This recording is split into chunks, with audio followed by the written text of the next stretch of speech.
Raleigh, North Carolina, a mishmash of hustle and bustle. Underneath the city of Oaks is a dark and frankly creepy slice of history. And we're gonna go underneath it. Why? Why not? Well, because we came across a blog post about it and wanted to see it for ourselves. And it's the stuff of nightmares. The further in we go this thing, the smaller it gets. God-awful nightmares. Like I was saying, the further you go into this thing, the smaller and more enclosed it gets. I mean, that's the ceiling right there. Again, if you're claustrophobic, don't.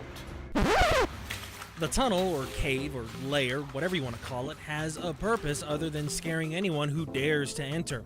But we're not the ones to talk about it. This guy is. Hi. His name is Scott Huller, and Scott wrote the book on infrastructure. Literally. The sewer runs pretty much the same route as the creeks do.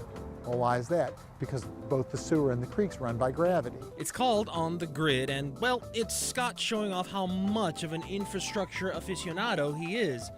And boy, is he. Anybody who's been paying any attention has been noticing that the American Society of Civil Engineers puts out a report card every few years for the state of the nation's infrastructure, and we routinely get Ds and D pluses. See, back in the 1940s and 50s, Raleigh started to grow and develop over the creek, and every time it would rain, well, the water had nowhere to go. So Raleigh civil engineers did a great job. They said, okay, we can solve this problem. We're gonna deepen it, we're gonna harden it, we're gonna straighten it out. And they were so happy. They went to bed happy that day. They had solved a problem. But wait, there's more. The streams, especially in a city like Raleigh, are a form of infrastructure.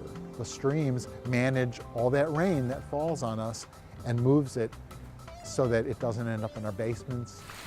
The stream is called the Pigeon House Branch. Pigeon House Branch is one of Raleigh's great sort of underappreciated natural resources. Depending on how you look at it, it's a fine way to build over a creek. As color, however, it's the most ruined waterway in Raleigh. It's the most polluted waterway in Raleigh. Everybody knows that.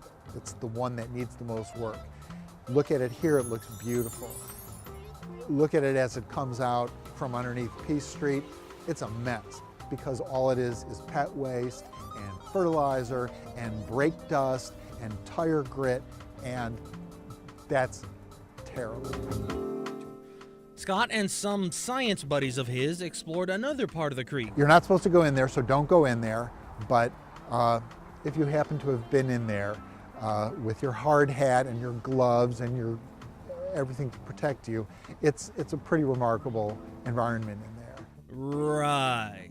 Plus, don't forget, up in there is where the sewer monster was. Famous Raleigh sewer monster. You mean tubifex worms? Yeah, they're real. Ooh. Eventually, we made it to Edna Mentz-Wells Park, where the creek is clean and nice. Proof that the entire creek can be this way. It also gives wildlife a place to live. It also helps your city breathe. It improves air quality. Yet for now, it's like this, and we can only hope it changes for the better. In Raleigh, Gary Cooper, ABC 11, Eyewitness News.